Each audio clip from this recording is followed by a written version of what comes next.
student following MPP's criticisms of the proposed policy. Later, Better's welcome pledge by NDC flag bearer John Mahama to find alternative revenue options in order to ensure scrapping of the controversial betting tax does not violate the IMF agreement. Later in a bulletin, court acquits Judith Kum in robbery case as victim fears justice will not be served. Details of these stories and many more coming up shortly. Stay with me.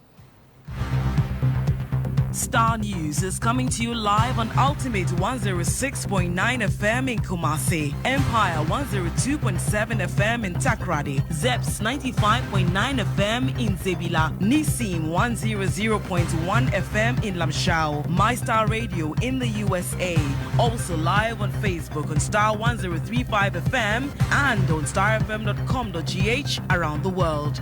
This is Starr 103.5 FM, Starr News. Informed, in depth, in touch. Thank you so much for choosing Starr Midday News. The news is coming to you live from our Platinum studio here in Accra, and it's also streaming live on Facebook. To our first story, the renal unit of the Korle Teaching Hospital is yet to resume full operations, despite latest assurance from the hospital management. The renal unit, which was closed down for almost 2 weeks, began attending to inpatients yesterday. Although outpatients were expected to receive treatment today, our checks at the hospital revealed that the renal unit is yet to begin full operations as a result of limited availability of consumables. My colleague Nadima Uthma visited the facility yesterday and engaged the public relations officer for the hospital, Mustafa Salifu. I'll take a listen to him. You know, the renal dialysis unit is one of the very important things we have in the hospital. And then the services we provide here is reliant on the consumables that we use. That is the things that we need to feed into the machine so that we can actually provide the service to the patient. And these are consumables that we import from Europe. So sometimes there are challenges. Sometimes you can have a challenge with the shipping line, you can have a challenge with the supply and that kind of thing. So in the current one, we have planned that before 2 weeks ago, we would have taken delivery of the consumables so that we can continue the service without any break. But it happened that there were some challenges with the supply line. They didn't give us the right documentation for it to enable us to go through the process. So by the time that they completed, there was a delay in clearing the goods from the port. But there's a second tier of supply that we use, but that person has also run short of it. But when we finally closed, we got some of the consumables for us to resume operations this morning from one of the suppliers.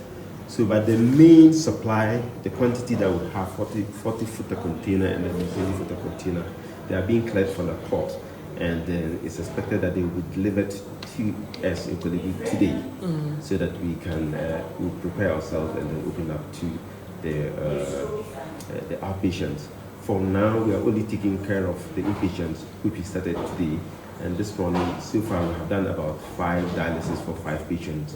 And I hope that once we take delivery of the containers from the Port, we will open up to the outpatients as well. So full operations begin tomorrow? Yes, hopefully tomorrow. As soon as we take delivery of it, tomorrow we'll have full operations. We'll go full throttle, and everybody will have their dialysis done. Okay. Well, you mentioned that there were some issues with like shipping, that you did not foresee this. That is why we're here. But moving forward, how is the hospital looking at curbing this so that it doesn't happen in the future? Are you putting in any measures so that we don't have the facility? Because we're hearing that, I mean, we can't confirm whether it's directly related or not, but some 3 persons had died due to the closure, the 2-week closure. Yes, as you rightly pointed out, we can't directly tie the death of our renal patients. In fact, we work with them as a family. They come to us, we hold meetings with them, So losing any of them is also a loss to the hospital and all of us, particularly those of us who work with them. So the measures we are putting in place, first and foremost, we decided to open a second tier of the supply line, and then the Minister of Health, through the active involvement of the Minister, Honorable Bernard Okuboy, he has procured about 30 additional machines from us that will enable us to source the consumables from other sources.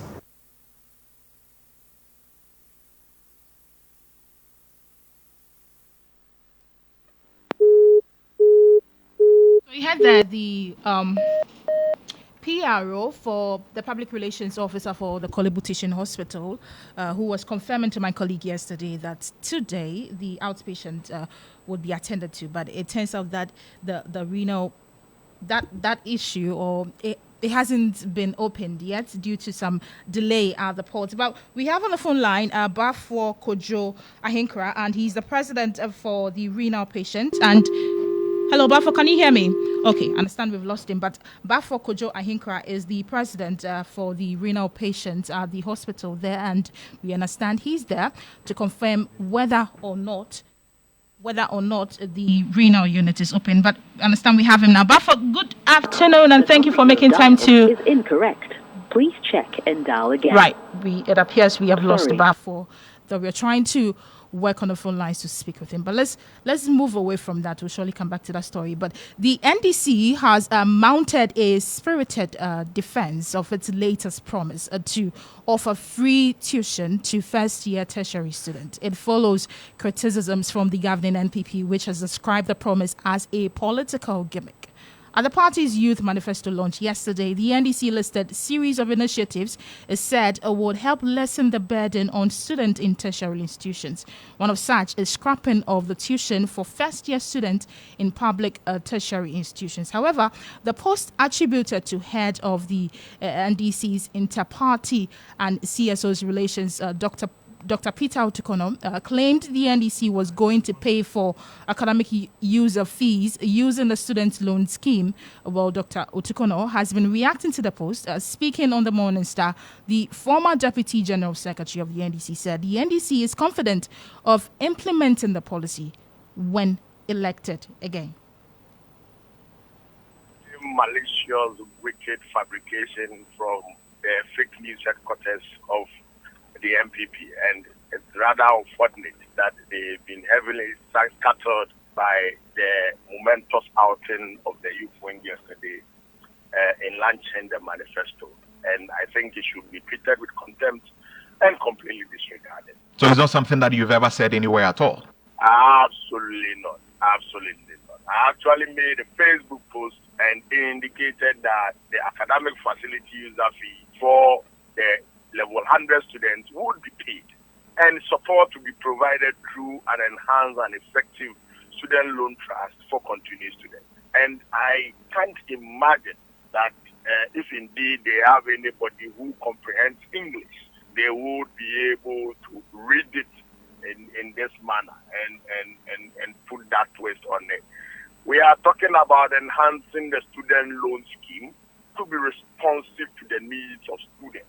And we believe that the current situation where students have to struggle before they get a student loan on time to pay their fees is problematic. And so let's enhance and make it effective, such that if a student is enrolled in the university, he goes to school for the first year free, everything is at the continuing level. The student loan trust would pay directly their fees to the university so that universities don't stop them from writing it out. So you had there the head of NDC's Inter-Party and CSO's relations, Dr. Peter Utukono there. But the NPP is casting doubt on initiative. Well, lecturer at the UPSA and member of the governing party's communications team, Ishaq Ibrahim, describes the initiative as a mere gimmick. He spoke on GH today. So for a party such as NDC is promising Ghanaians free university education for the first year students. And look at the group they have chosen. They have chosen public schools. They will promise. If for some reason they happen to come to government, they will promise They will underfund first year, pretending it's free. Meanwhile, there is no quality. But remember, if NDC is giving you a promise, look at their track record. We need history for a reason. History tells us how the past have been to help us to predict the future. By the year 1998 to 2000, I was a tertiary student in Ghana. The NDC was the first party to introduce what they call cost sharing. That's why there was a mob power struggle by students for them to suspend the policy. They refused and said it was not affordable. Not long ago, John Mahama mentioned that we couldn't continue to fund training college people, their allowances, and the National Training College, because Ghana did not have the resources, and that he was prepared to lose the election. What has changed all of a sudden? It's another gimmick to deceive Ghanaians, because first year, for me, the way forward, if I have to make a choice, the choice is to make sure that basic education is very, very strong. Well, a member of the governing party's communications team, Ishaq Ibrahim, that's speaking on GH today. But the Deputy National Youth Organizer, Osman Akyara, explained the initiative was arrived after careful deliberation. He says SSS from the allocation to the Office of Government Machinery will fund the initiative. He also spoke on GH today. Annually in the public universities, the NPP has chewed the meat, and what is left is the bones. So if you are left with the bones, how are you going to manage the bones to be able to raise that amount? You've talked about, yes, you're going to cut expenditure, but then you've also talked about taxes and how you're going to scrap all of those other income-generating sources, and that's why people are concerned. All of that has to do with government's priorities. If you are able to cut expenditure in most of the places that there's wastage, we should be able to run this government. You do not need to be wasting so much money in all of these sectors. Talk about government machinery, talk about corruption, talk about other ministries that are overspending, other ministries that are spending beyond their means, beyond their reach. Look at the bloated nature of government. That is why His Excellency John Mahama has told that he's going to run the leanest government with a very few ministers. All of these policies will reduce government spending, and with the little resources you have, you'll be able to put it to prudent use. That is exactly what. For these level 100s, are we looking at all universities, private, public, or public universities? What exactly is that? It's a public university policy. Right. Yes, so public university. That's why we came up with a figure of 207.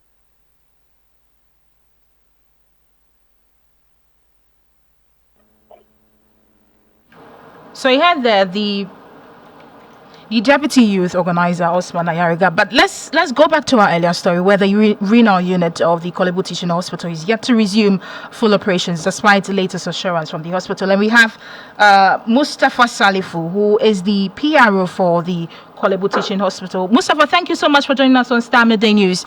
Yesterday, you assured us that the outpatient services would resume today. What is happening?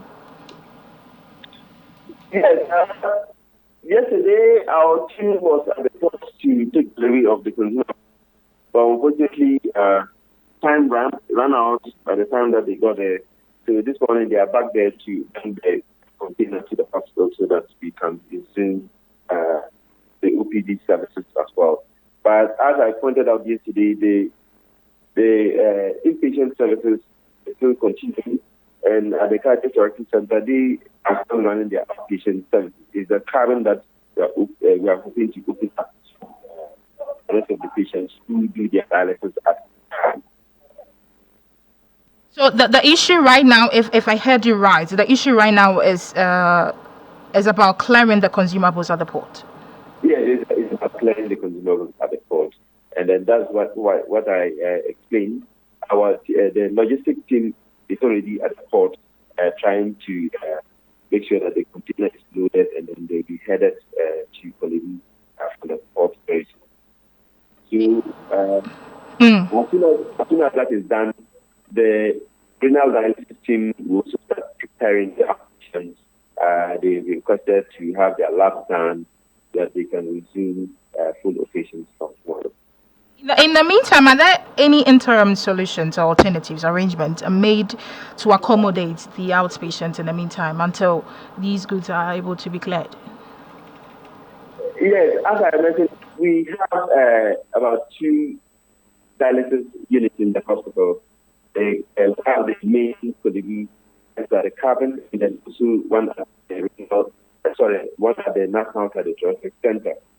So for now, we are... Mustafa, I seem to be struggling to hear you. Can you reposition yourself, please? I didn't hear what you said at the latter part of the conversation. Is it better now? Hello, Mustafa. Is it better now? Yes, it's better. It's better. Carry on. Yes, I am saying that yes, we have some solutions. At the moment, inpatient services are being provided, and then the emergencies are also being taken care of. And then those who require services, some of them were offloaded to the National Cardiothoracic Center, where we also have another renal dialysis unit. So that's the arrangement we have to deal with the caseload that we have. But we are hopeful that the container will reach Kodigui today, and then from tomorrow we'll start engaging the outpatients and then resume normal operation. So with specifics to the timelines, you're showing us by the end of today these consumables will be released. Exactly. Thank you so much for making time to speak with us. That was Mustafa Salifu, and he's the PRO for Korle Teaching Hospital, giving us update on the situation of the renal unit in Korle Teaching Hospital. You're still listening to Star Midday News here. Let's move away from health-related issues to campaign promises, because persons who participate in sports betting have welcomed a pledge by the NDC flag bearer, John Mahama, to explore alternative revenue mobilization options in order to ensure the scrapping of the controversial betting tax does not breach the IMF agreement. The NDC leader, who has described the levy on sports betting as unfair, promised to scrap the tax when re-elected as president. Addressing concerns at the NDC's youth town hall meeting in Accra, the party's flag bearer emphasized his commitment to tackling key issues affecting Ghanaians. Take a listen. You see, boys they hustle, and job no day. So now the bet they do small. Get money for Gobe. You see? So I understand. As no say this one, it be matter where they concern the youth. Plenty. So we talk already. Say where we come. The betting tax we go remove them. We know say this government and IMF sign agreement, it be so they bring the betting tax. But we for find alternative revenue to plug the whole way the betting tax go cost. So as the young boys, the street boys, the hustlers no get work to do, for the meantime, they go do this small betting. Then we go do the 24-hour economy, where it comes, everybody get work to do, everybody they work. Then we go say, but you where they bet, you get work. Then you see. So for now, make the boys be, make the be. You know, the small thing that they get, we go give them. But when the 24-hour economy work, then you all they work, everybody get work. You they chop 111 instead of 000. Then maybe in future sometime, but then maybe no be me be president. Then they go look at and see whether it be something where they go do. But we go remove the betting tax. E-levy too, we go remove them. So you heard that the NDC flag bearer, John Mahama, there. Well, some bettors have been speaking to Star News about the pledge to remove taxes on betting. Brother man, the thing they worry is if you chop bet, maybe 100 Ghana or 50 Ghana self. Unless or open at here you want for inside before they go take your money, give you. You understand? Without that, they're not going to give you your money. No be easy. That thing they worry. So if my mama say you can't wait, go get that thing for top and they boys go make happy, brother man. I no go lie you. If you win, they go remove your 10%. 10% they're supposed to take them from the company. Because any stake where any customer they stake from the company, the government will take 10% from per stake from the company, the bet company, because they make more money. It's not after I've staked like 100 times, then I managed to win just one ticket, then the government will take 10% from it. It's not acceptable. So that's why I quit Ghana Bet. The bet, like the maximum amount is maybe let's say 1,000, which you are expecting that money maybe to pay some bills or something. But immediately you see that, or you saw that they have deducted about 100 cedis or something from it. But the tax, we don't have any problem about that. But it's too huge. Sometimes it's too huge. We don't have problems about tax. We know that tax also are the monies that they use to govern the country well. But it's huge. We are going to vote for him because of that. Because when 100 cedis is deducted from your amount, and right now it is being added, that 100 cedis, it can buy something. Yeah. It know be good. I make it that, but make they use them for good thing for the citizenship. That's why it go help we. But if they come out time, we know they get anything. But if they go use them for anything good for we, they ain't good. All right, so you had some bettors speaking to Star News about the pledge to remove taxes on betting. But our sportsman, Jones, is in the studio. He went out. Jones, you were there. You spoke to some of them. How was the experience like? I mean, they were all happy. And see, for some of us, investors who have been doing this for a very long time, we know that 10% is huge. For some people, they win around 5K, 10K, and see, sometimes it is very difficult to lose 10% of 10K. So for this, it's good news for them, and then I hope that it will happen. It's not just a promise. It's not just a promise that they will come in and fluke, But then where did you go to them? Oh, okay, so I was at Circle.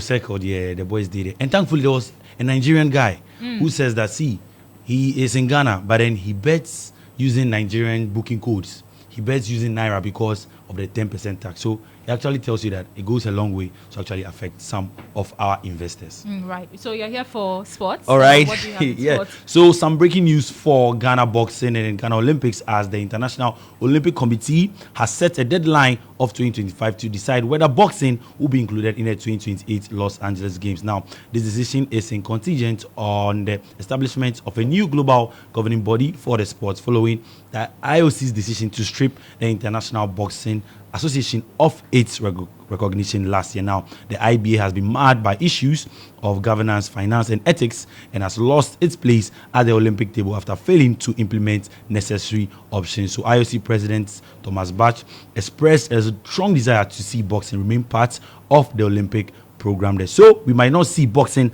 as part of the next Olympics, and boxing is the strength of Ghana. Now, finally, Midiama Sporting Club's head coach Nebojsa Kapoor is optimistic about a successful campaign in the 2024-2025 Ghana Premier League season. He emphasized the importance of his players' focus as they prepare for the new season, noting that this is why he has been working diligently with them during the season.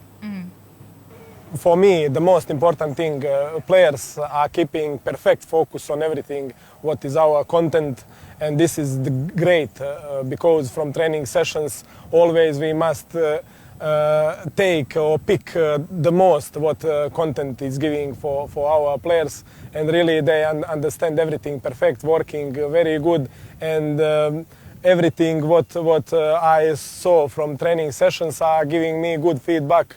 And we can grab everything. We determine like our goals. This is. My name is Jones Aji, and that'll be all for sports. All right, Jones, thank you so much for giving us sports. Before we go, a 20-year-old girl, Judith Kum's life was forever changed when she was arrested and interrogated by one Superintendent Suputo, a police officer who would later sever a part of her ear. The incident occurred during an investigation into a robbery case in which Judith was falsely accused. Despite the trauma she endured, Judith, who was pregnant, found solace when her story went viral, sparking public outcry and prompting the Ghana Police Service to assure her of justice. However, Judith's hope for accountability seemed to be dwindling. I did the story. Take a listen. CID Suputo came to pick me up to the Committee 8 police station. They didn't tell me why I was being arrested or anything. He just came, Committee 8. He came and then handcuffed me before he moved me. He went to take the metal they use in their offices. Mostly, they used to create a hole in their books, placed it on my ear. He clipped it and then he pulled it. So at the end, he pulled it hard and then my ear cut off and then fell on the ground. That was Judith Kum sharing her ordeal with me earlier in March. after her arrest and interrogation for her alleged involvement in a robbery. The Ghana Police Service reacted after Judith's story went viral, assuring the family of assisting in seeking justice to the latter. They came, we met them, we talked to them. What they said was they want to plead. It's not that they've left the case, but the case, they are still holding the case, and they'll seek for justice for my little girl. So I told them, if that is what they say, we are looking up to them because it is justice we want.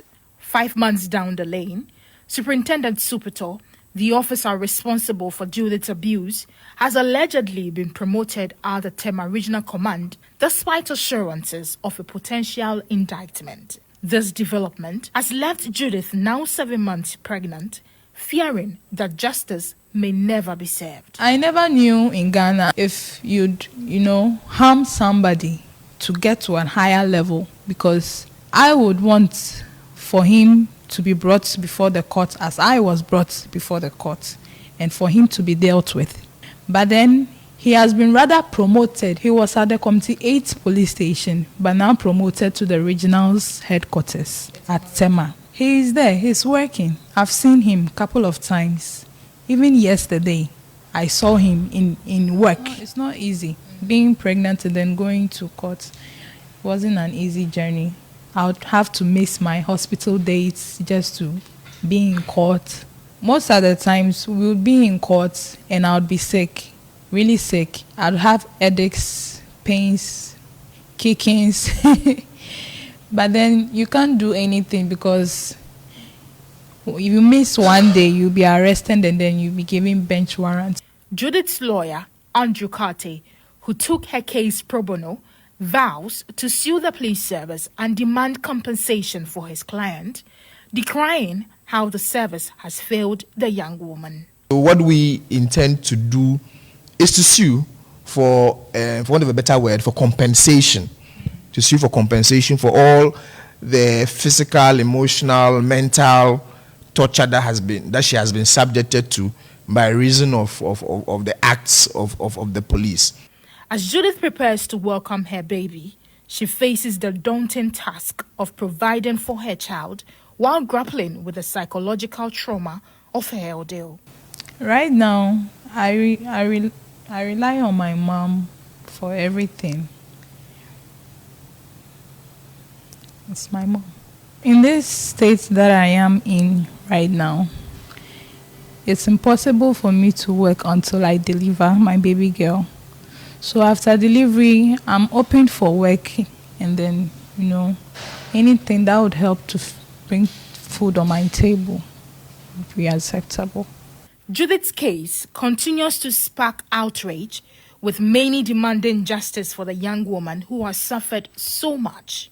Will her voice be heard, or will she become another statistic in the long history of police brutality and injustice?